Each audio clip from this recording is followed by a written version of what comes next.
Hello, everyone. My name is Emily, and this is the 6th episode of the July Reading Buddy Book Club. This month, we are reading Race to the Bottom of the Sea by Lindsay Eagar. Where we left off, we just got a bit of backstory for Merrick the Monstrous. We also saw Fidelia relate just a little bit to Merrick. So, without further ado, let's see what is going to happen next. Grab your reading buddy, grab your copy of the book, or if you'd rather work on the crafts, coloring pages, work at your pace, do whatever you like to do, and let's get started. We have dedicated our lives to the study of marine biology for more than a decade. We have seen new species emerge from under rocks we've checked 1,000 times, as if creatures were suddenly ready for their debuts. We have seen coral reefs waste away to sad crumples due to overfishing. We have seen inlets become swamps and beaches eaten away by the ravenous tides. After years of observation, we offer our simple, singular wisdom. Everything changes. Change is life, and life is change. Exploring an Underwater Fairyland by Dr. and Dr. Quayle. Chapter 18. While the starfish munched the jewel clean of barnacles, Cheapshot Charlie and Bloody Elle restructured the ship to sail on its 2 remaining masts. Cheapshot Charlie bound the sails together, his big hands careful and steady with the stitches, and then scaled the unbroken masts, restringing the rigging, creating new knots, new connections. Bloody Elle sanded the masts and the rest of the ship with an old hand plane recovered from one of the tunnels, her black-ringed forearms bulging with the effort. Merrick paced back and forth along the dock like a caged tiger awaiting his release into the wild. His impatience was all-consuming. Clearly, he wanted to sail out of Medusa's grotto right away. Fidelia stayed sitting on the dock. Her leg still tinged from her jellyfish sting, but she could feel the blood flowing, her nerves awakening. It would be sore, but salvageable. There, Cheapshot Charlie said, setting the last sail in place. Bloody Elle tightened a knot. "It'll slow us down some," she said, "but it's the best we could do." She watched her captain survey his ship. It looked like a failed science project, as if the jewel's builder had missed half the blueprints. "Weigh anchor," he said. "Cast us off." "There's still a few tar lines that need to dry," Cheapshot Charlie said. Merrick narrowed his blue eye. "How long?" Fidelia could have sworn Cheapshot Charlie flinched as he said, "The night." Merrick cussed. "We'll sail at dawn, then," he said, and not a second passed. "Captain," Cheapshot Charlie started.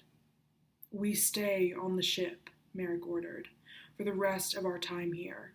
He slammed into his quarters, and Bloody Elle and Cheapshot Charlie had one of their silent conversations with their eyes. Cheapshot Charlie noticed Fidelia watching and glowered at her. "Quit wasting time," he said. "All of us, back to work." Archipelagos Reef, just after sunrise. The fish finder Fidelia has made for our trawler is working splendidly, just like we knew it would. Our brainy, briny girl. Fidelia touched the sketch her father had drawn of her wrestling with her hydroscanner, her tongue sticking out of her mouth in concentration. She remembered that day, the first day she'd brought the hydroscanner to an actual field study. How nervous she'd been, fastening it to the wheel of the platypus, praying that all those late nights spent tinkering with the radar screen would pay off. Her test run in the shallows went swimmingly, but here the water stretches hundreds of feet deep, and still, her fish finder located a family of brown marble groupers hidden in the rocks.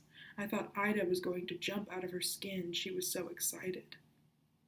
If this fish finder is any indication of the future of quail studies, I don't think there'll be a single plant unidentified or a seashell left unturned.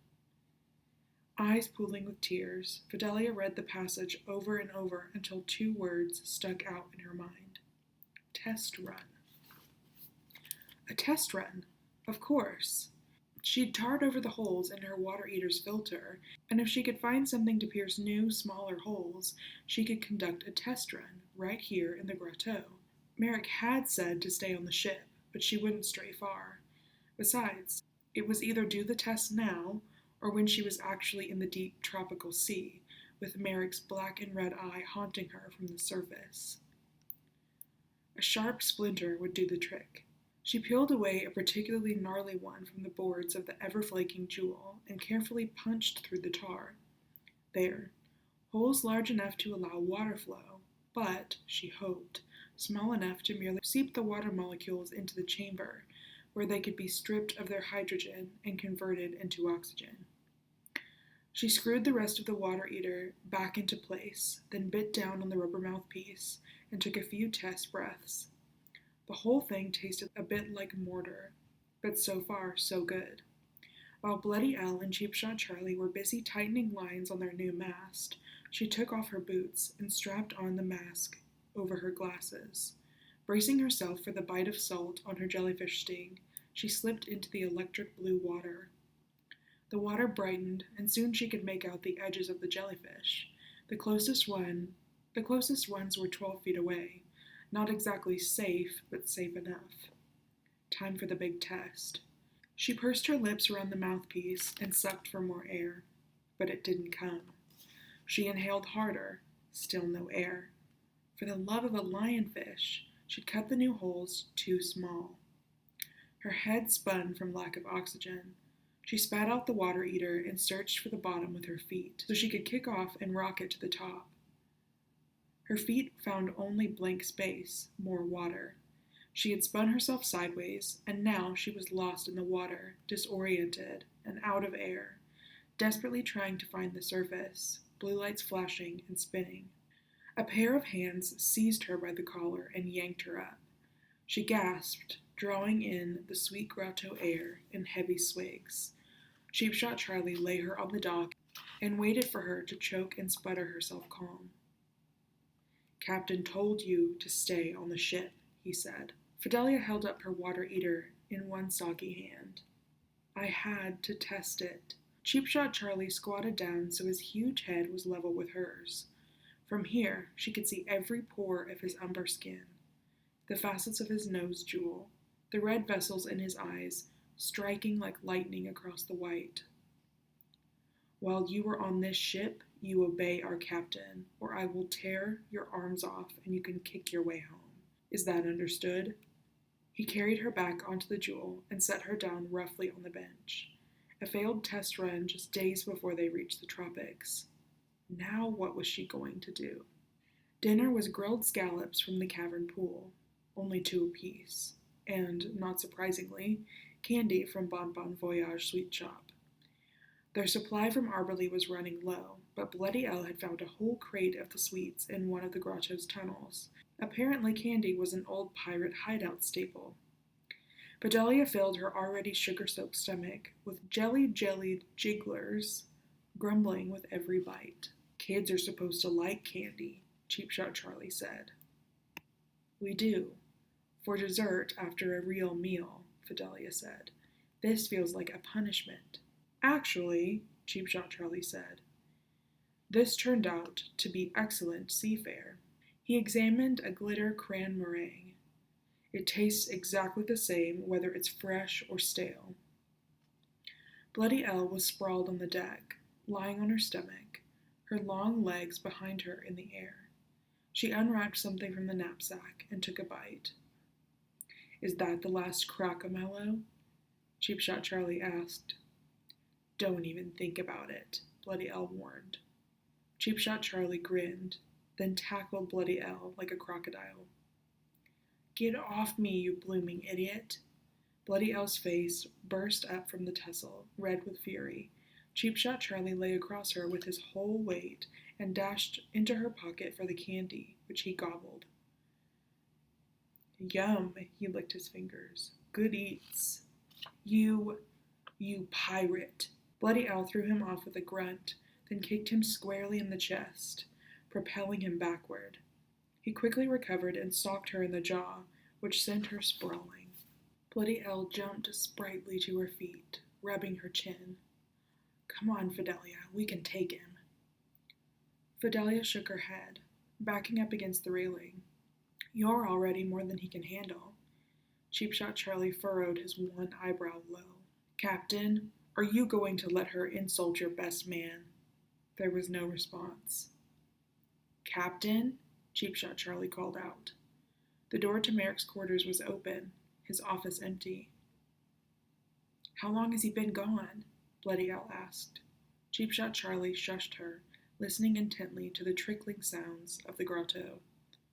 Too long, he determined, and straightened, clenching his jaw. Let's go. Bloody Al secured her pistol, and the two pirates leaped from the Jewel and onto the dock, disappearing down separate tunnels. Captain? Bloody Al was out of sight down the tributary, but Fidelia could still make out a quiver in her words. What if he's... Cheap Shot Charlie's words faded. Stay on the ship, Merrick had insisted. Obey the captain, Cheap Shot Charlie had barked 2 inches from her face. But they had left Fidelia alone. Could she sail away, leave them stranded in their old hideout? No, she couldn't man the massive Jewel alone, especially with its new structure. Maybe she could swim out of the cavern. It would be difficult with the jellyfish, yes, but possible. They might not find her in the dark. She could stay close to the cliffs until she found a way up, then make her way to civilization, to help. Her breathing was shallow, and hot blood coursed through her, making her limbs jumpy. She'd regret it if she didn't escape now while she could. She knew that. But a sound pierced her thoughts, a cough, a frenzied one, echoing from the nearest tunnel. Was Merrick sprawled in a cavern, his single blue eye wide and pale as he searched for his next breath? She hopped onto the dock and ran down the tunnel. It was dark and damp. Her hands quickly became her eyes. Merrick, she said weakly. This wasn't her search. She knew this. Not her people, not her captain, not her concern. But before she could shake away her sympathy completely, she spotted the faint gleam of a candle's light, flickering off the rock walls in front of her. She followed it like a beacon, stepping through the tunnel and into a massive cave, large enough to be a room. Not just any room, a library, unmistakably a library. There were bookshelves, tall, lined in a row to create aisles, and end caps, proper space for an entire cataloging system to be in operation. A stalactite dripped water onto one such shelf, the source of the rancid, earthy smell of rotting wood that filled the room. A pillaged, abandoned library in a pirate's grotto.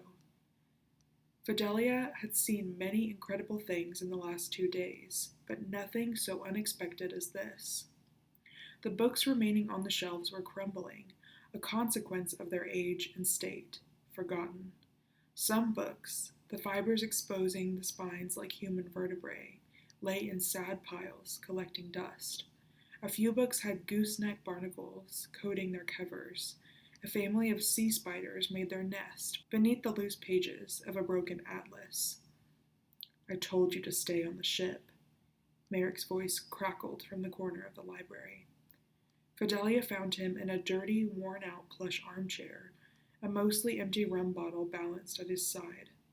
Bloody Al and Cheap Shot Charlie are looking for you. Merrick's head lolled back. Those two. Best mates I ever ran with, really. He took a drink. You look awful. It was an understatement. His mismatched eyes were sunken, creating dark hollows beneath them. His face was pallid, the skin stretching thin over his cheekbones. He snorted. I'm dying. Isn't that to be expected? He lifted the bottle to his mouth, straining with the effort required to hold it there so he could drink. Fidelia stepped over a puddle of seawater. A stale seabird's nest, long ago forsaken, rested on the shelf next to her like a bookend. Go ahead, Merrick said. I can see your head swimming with questions. Let's have it. Just one, Fidelia said. What is this place? Isn't it obvious? Merrick waved his arms. Look, books. I've never heard of a vicious pirate having his own private library. She pulled a volume from the shelf. What are these? Treasure maps? Encyclopedias of foreign weapons? She opened the book. only to find a soggy, blotted mess of unreadable pages. She tried a different book, a fat red one, and found a familiar title looking back at her, Exploring an Underwater Fairyland by Dr. and Dr. Quayle. Her heart stopped. She ran her fingers along the spine's gilded lettering and opened the front cover. "Hey," she said. "Property of Arborlee Library." There was the telltale stamp, right on the inside flap. "This is a library book." "And I'm a pirate," Merrick coughed, staring at the cavern walls. Fidelia swallowed, pulling her book tight to her chest. "I've been thinking. My father, was a botanist. The greatest marine botanist to ever live, actually, and he won awards to back it up. The point, Quayle, get to it. Maybe he knew the cure." Fidelia pushed the words out in nervous, excited exclamations. "Maybe there's an anecdote written down in his observation book somewhere, and I've just never noticed it." "Oh, you sweet, stupid girl." Merrick's bottle slipped from his fingers, leaking the last drops of sticky rum onto the library's floor. "There is no cure for the red daisies." He looked up at her, his blue eye catching the candlelight, burning past her spectacles and into her brain. "There is no cure for a black heart." "I want to help," she whispered. He took hold of her chin, his rough skeletal hand as gentle as he could manage. "You want to help?" he said. "Get that treasure. Don't let me lose it before I go." He dropped his gaze. "Now get out." Fidelia backed away from the pirate, exploring an underwater fairyland still tucked under her arm. A lone tear tickled as it traced down her cheek.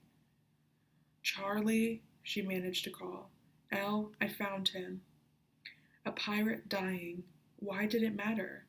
Not just any pirate, but Merrick the Monstrous, wanted for robbery, burglary, arson, murder, and now kidnapping. So why did it matter? She leaned against the tunnel wall, sliding down until she was sitting. Why did it matter to her? Because every rattling breath Merrick took reminded her of her parents.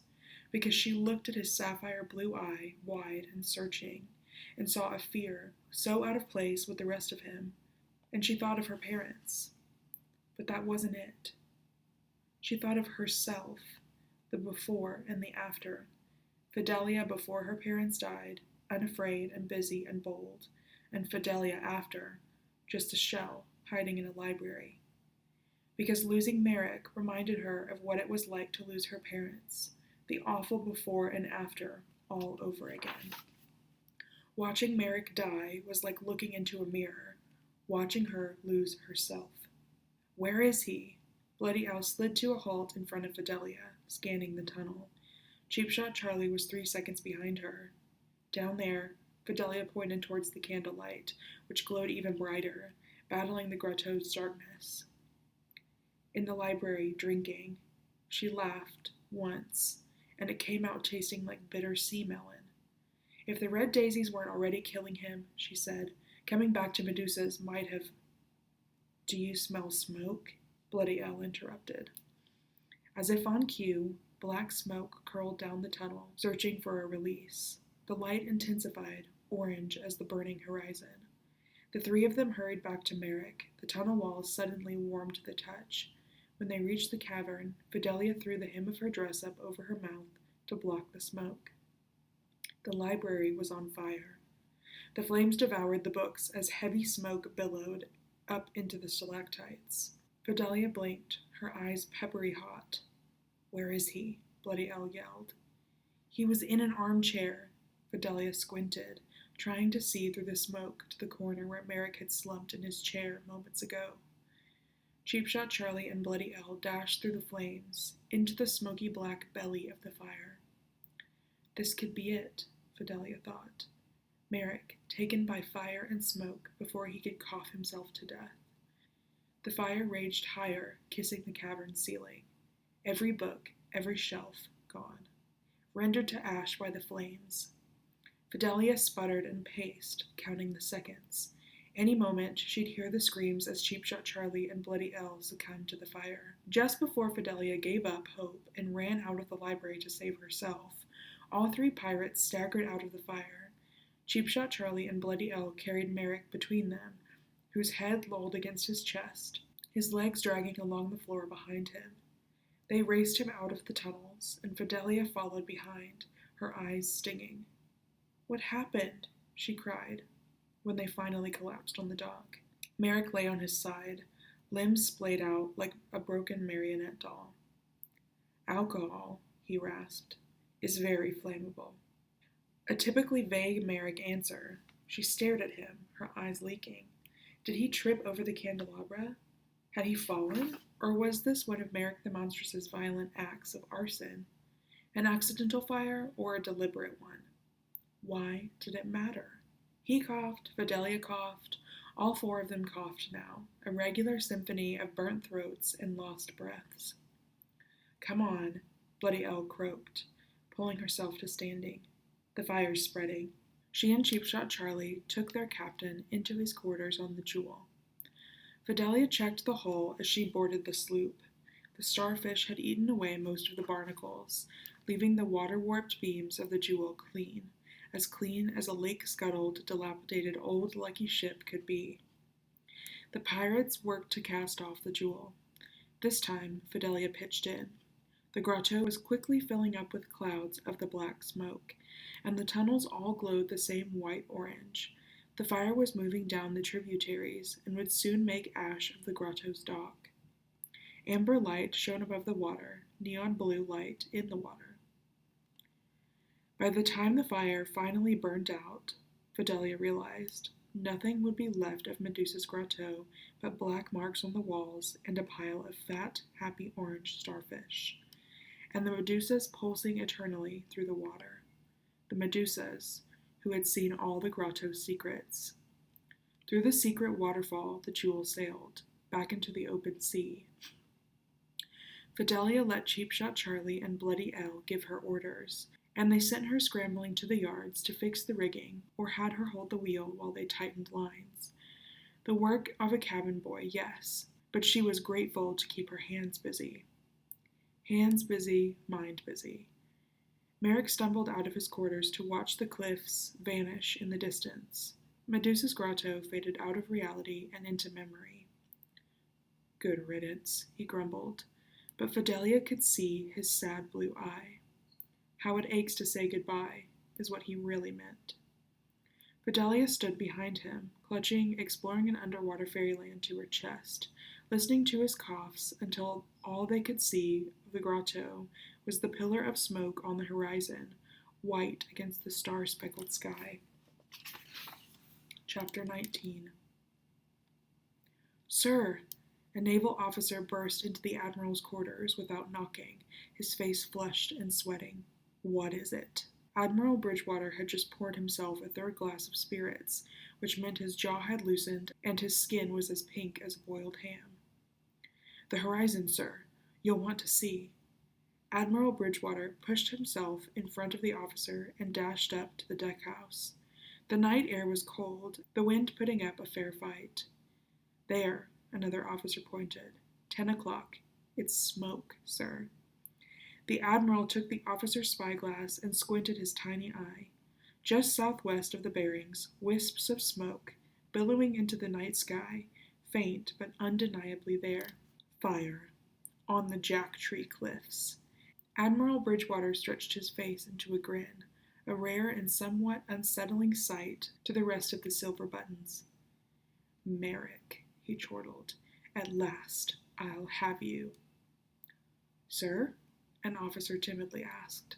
"Are we certain it's him?" "Without a doubt," Admiral Bridgewater said. "Merrick's the only one crazy enough to brave the undertow." The officers glanced at each other, the obvious follow-up to this statement dancing between them.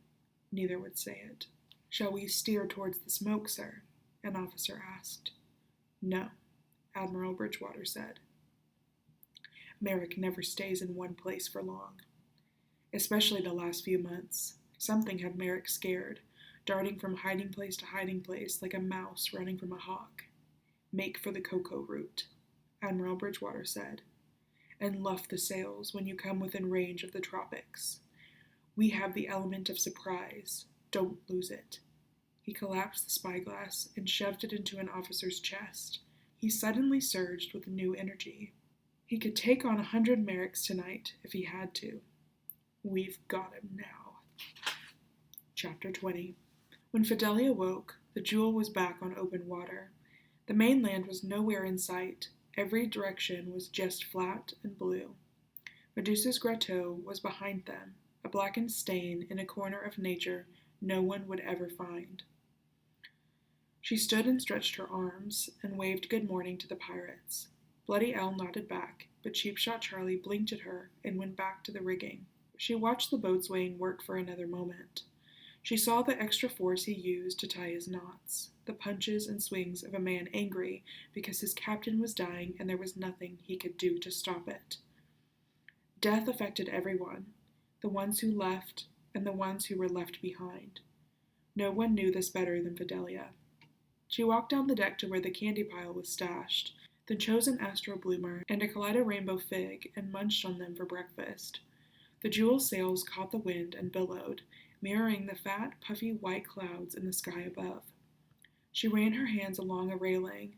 The wood was rough, dinged from when the mast split and fell in the undertow.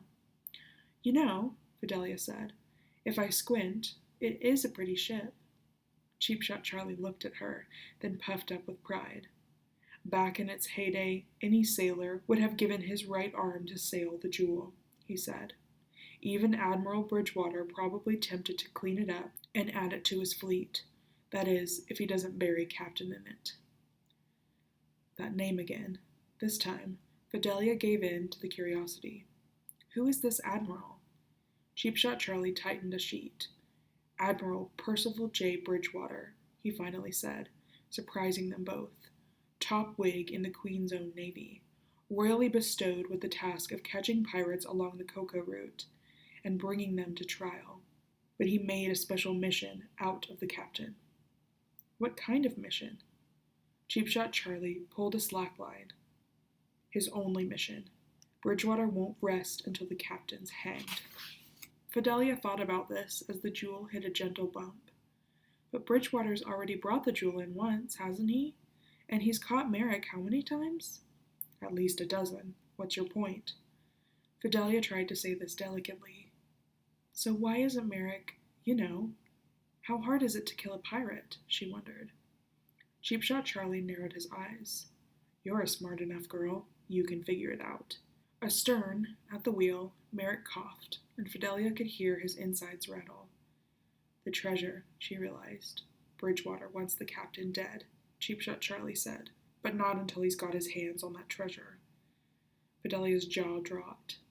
An admiral in the Queen's Own Navy shouldn't be drooling over treasure. Cheap Shot Charlie raised his eyebrow. People aren't like your infernal sea creatures. You can chart their behaviors, observe their habitats, make predictions, but... His gaze suddenly left Fidelia. She followed it behind her to the stern, where Merrick stood at the helm. But people don't always act the way you expect them to, Fidelia finished for him.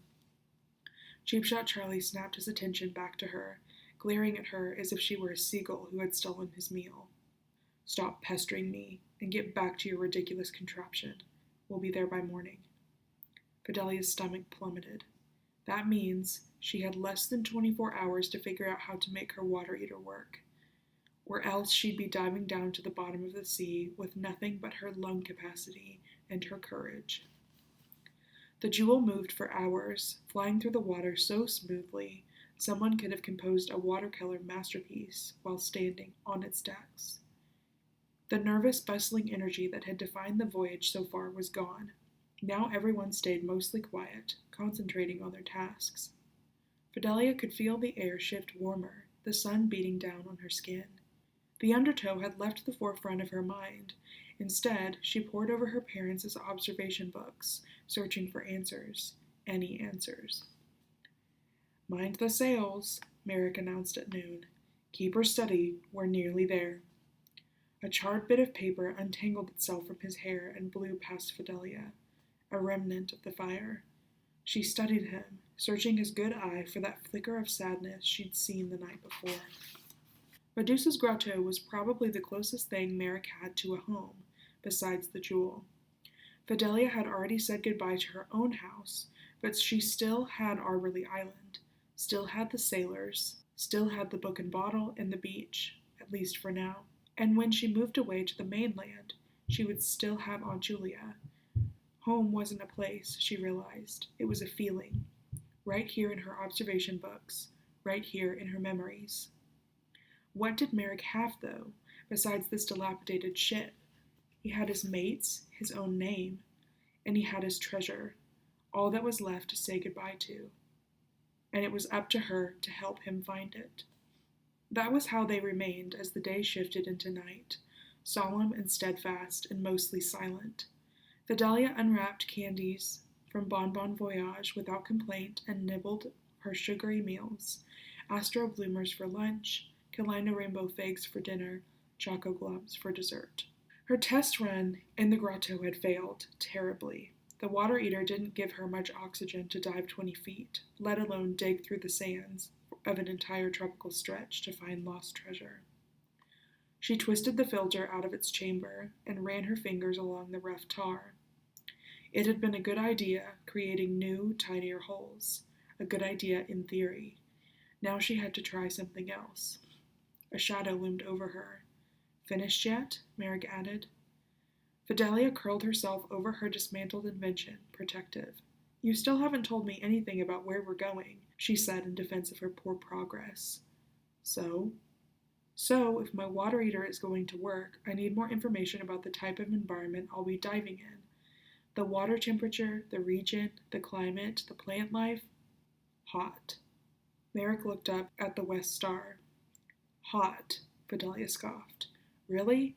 That's your idea of a climate description? I already told you. We're sailing to the tropics, Merrick said. Tropics are hot. Not all of them, Fidelia argued. 3 of the major islands are Mediterranean, technically, and only one of them has mangroves. Merrick glanced down at her again, one of his gold teeth blazing in the bleak illumination of the lamplight. We are traveling to the most beautiful stretch of ocean you or your brilliant doctor's quail have ever seen.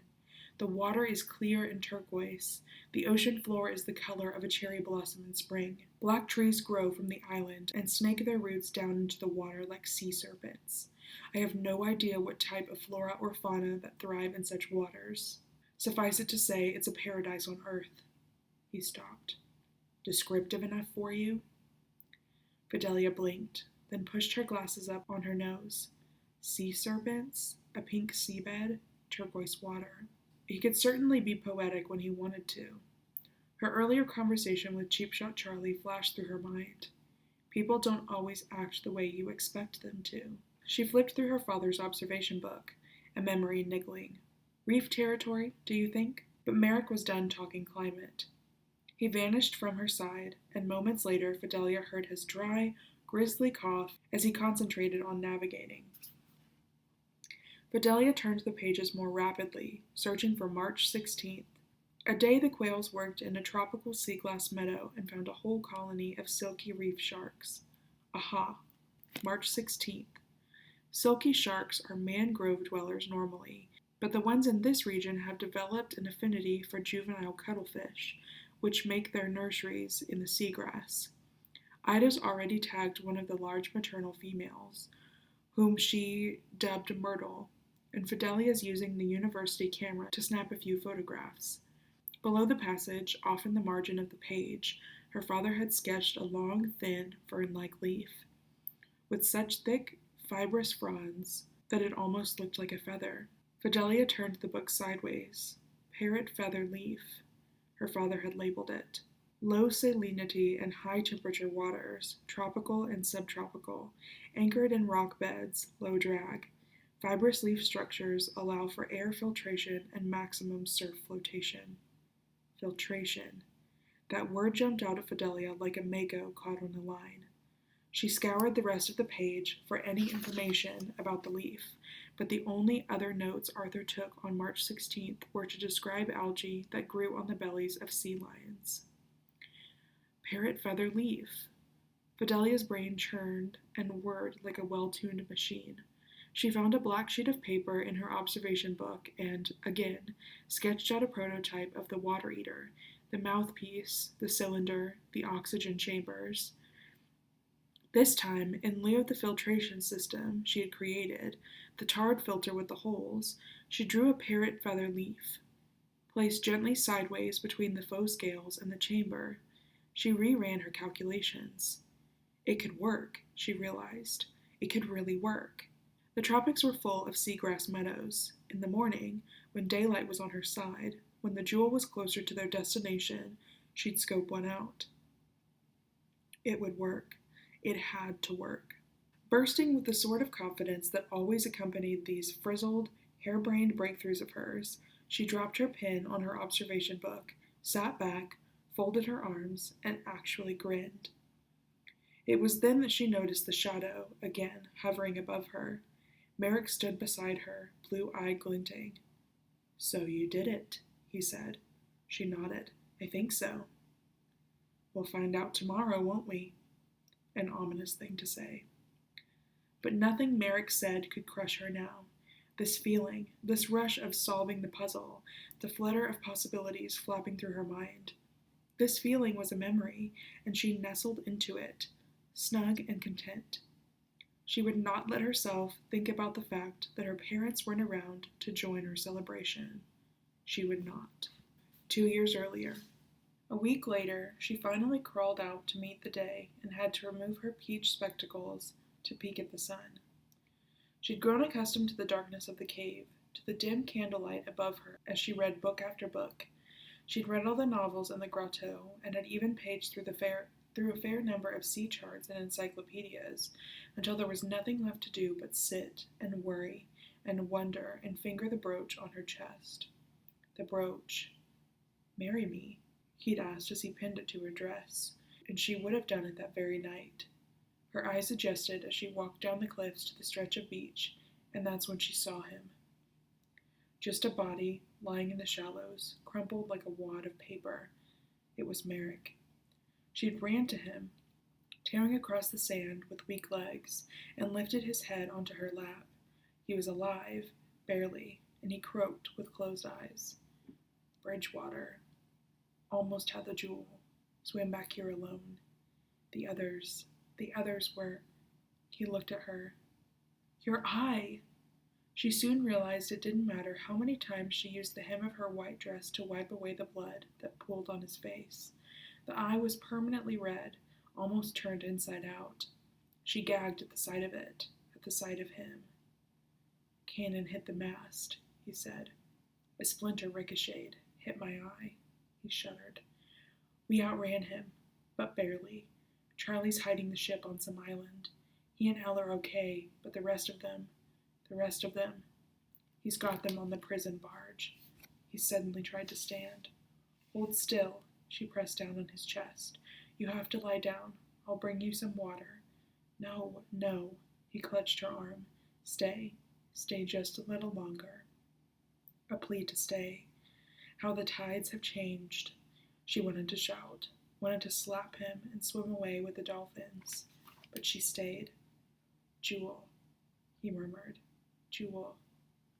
It was his pet name for her, but her heart sank, down past the waves and the reefs, to the bottom of the sea, because she knew he wasn't calling for her. His ship, the Jewel, his greatest love. Merrick's eye was gone, that much was certain. Inside the grotto, she cleaned it as best she could, but what remained of the pupil had barely begun scabbing, a film of red tissue building over the injury, the socket darkening and deepening. But the damage to his eye was the least of her concerns. There was something else missing from Merrick, something delicate that had dried and hardened, a steel exterior that had always existed to everyone else, never to her. And now it was all she could see when she looked at him, cold and reflective, a mirror, her own confusion blinking back at herself. But if he is there, and we attack him from the north... Merrick made conversation only with himself as he pored over his sea charts, his maps of the known and unknown world. He schemed day and night, pausing only to sip from one of his reserve bottles, draining the rum like it was medication. She tried to slip him bowls of fresh water, plates of jackfruit cut into hearts, candies from Bon Bon Voyage sweet shop, but he acted like they were as invisible as she was. Bloody Elle and Cheapshot Charlie made their way back to the grotto, one at a time, and Merrick barely greeted them beyond hammering out instructions for his strike on the prison. Then it was the three of them plotting on maps, sketching out possible courses, circumnavigating whole continents if they had to, all to surprise the Queen's own navy and break out their crew. The three of them ignored her as she withered away in the grotto, as if she were a prisoner of Merrick's instead of his supposed future bride. So nobody noticed when she slipped out of the grotto in a dory. Not even Merrick did, until he called for a book on tidal shifts in the tropics, and instead of receiving yet another lesson on the library's card catalog system, there was only quiet. Where'd she go? Merrick held up a handkerchief to catch the blood seeping from the black and red eye and listened, for the sound of Paige's wrestling, for the sound of her breathing. But all he could hear was the dripping of the stalactite, the faint softness of the faraway waterfall. Captain, Cheapshot Charlie pointed to the docks. A dory is missing. Merrick's arm muscles burned as he steered the Jewel out of the grotto and into daylight. Cheapshot Charlie and Bloody Elle did their best to rush the ship across the sea. They searched her hometown. No sign of her. They backtracked and searched the mainland's every coast, every library, every bookstore, every sweet shop. No sign of her. Where else would she be? They asked, perplexed. And suddenly Merrick knew. But even as they accomplished the impossible, manning the 15-person ship with a crew of 3, Merrick rarely thought of her, basking in the shade of a jackfruit tree, the new brooch pinned to her white dress. He was fantasizing about a beat-faced man in uniform, dropping to his knees, begging Merrick for mercy. Every hour spent dealing with her dramatic escape meant Bridgewater slipped farther and farther away. And so, a week later, when he rowed one of the Jewel's dories along the stretch of turquoise water, near the beach with the white sand and palm trees that he and his men had frequented over the years, his hands were tense, his face hard, impatience shining from his remaining blue eye. "So you finally looked up," she said, her oars jutting out at odd angles into the water. He snorted. "Do I really have to defend my voracious reading to you?" "You don't have to do anything," she said. "Not anymore." Rowing the dory had blistered her palms. She flinched as she took a drink of water from a blackjack. "You didn't row all the way here," he said. "No," she answered, her mouth a long black line. "Hopped a ride with a beanie ship, then sneaked away with their long boat and a whole crate of cocoa beans when the ship was asleep." She raised her eyebrows. "I'd make quite a pirate, wouldn't I?" "Come back to the grotto," he said. "As soon as I free my crew, I will take a break from—" "We both know that's not true," she said. "You can't resist the Admiral." She smiled, but behind her peach glasses, her eyes were sad. "As long as he's still alive, there's only one way it will end. Either you die or Admiral Bridgewater dies." "Bridgewater is the one who dies," Merrick growled. "And then you and I— do you have any idea what it's like? To be set aside like a task to be gotten to later? When I saw you on that beach—" Her voice broke. She cleared her throat and tried again. "There's a reason pirates don't live long enough to retire," she said. "Your life is gunfights and enemies and danger. There's no room for anything else. Or anyone," she clarified to herself. She held the brooch in her palm. Merrick hadn't even noticed that it wasn't pinned to her chest. The pewter didn't catch the sunlight or reflect it. It absorbed it somehow, like a little gray storm cloud in her hand. Images flashed through her mind. A week spent pacing and fretting in the grotto. The way her heart had stopped when she found him strung across the sands like dried-out kelp. "Jewel, please," he said, and he made his words soft again. Quite the trick, she thought. "As soon as Bridgewater is gone, we can go anywhere. I'll take some time off work, a whole year. We'll see the world. A year is not enough. She gritted her teeth to keep from yelling. I want more. I want a lifetime. A proper lifetime, not just a pirate's. I want you to stop. There, she'd said it. Stop pirating. Stop and be with me. Before he could hold it in, he laughed, threw his head back and laughed, and she experienced, for a moment, what it was like to be ambushed by Merrick the Monstrous. I can give you anything in the world, he said. Anything at all, just not that. She shook her head, her face incredulous. You really won't stop, not even for me. Merrick stared at her with his remaining eye, sapphire blue and cold as the polar seas. Why not ask the moon to become a daylight creature, he said. Or why ask a shark to give up his teeth? This is who I am. This is the man you love. And what a fool I am for it, she said softly. Marry me, he'd said. No, he'd ordered it. Ordered, as if the whole world were his ship and he the captain of all of it. As if she were his to command. Her sister had been right. She had been a fool to trust a pirate with her heart. She tilted her palm. Here's another piece of treasure for your cave, she said, and she dropped the brooch into the water, where it sank, down, down, to the mouth of the cave, his beloved cave, with his beloved gold and jewels. She didn't bother to watch the pewter disappear in the shimmering depths. She picked up her oars and rowed away. You're being ridiculous, he snapped. Come with me. I'll take you home. But she kept rowing. Jewel, where are you going? Merrick didn't shout this until she was already a dot in the horizon. Such a display from a woman he thought was all tenderness and books. Her behavior would be worthy of a flogging if she were a member of his crew. And this is how he had to think of her, to keep himself from shattering, as if she were just a lowly deckhand who mouthed off and mutinied and now carried herself to her own exile, marooned herself. He glanced into the water. Something inside him twisted to think of the pewter brooch in his cave, touching his gold, tainting it. He wished she'd hurled it into the waves like a broken seashell, lost in the ocean where it belonged. Now he'd have to see it again someday.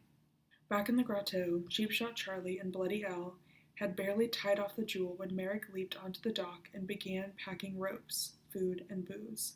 Get your things, he said. We leave now. Leave for where, Captain? Cheapshot Charlie dared to ask. 1,000 blue notes says Bridgewater's camping out near the prison barge. He'll be expecting us. Merrick refilled his pistol with fresh ammunition and practiced aiming it, his damaged eye already squinting for accuracy. Let's not disappoint him. Captain, Bloody Al said, where is she? Merrick rolled up his sea charts and placed them in a knapsack. Gone, he said. Now, where's the tar? His comrades exchanged a look. Aren't you going to go after her? Bloody Al pressed. I did, Merrick said. I did chase her, and she made her choice. The gleam in his remaining eye said it all. End of discussion. If we leave now, we'll reach Bridgewater by morning. So pack the coffee and cast off. And that is where we are stopping for today. I hope you guys are enjoying Race to the Bottom of the Sea by Lindsay Eagar, and I will have another episode out for you guys in the next few days. See you then. Bye.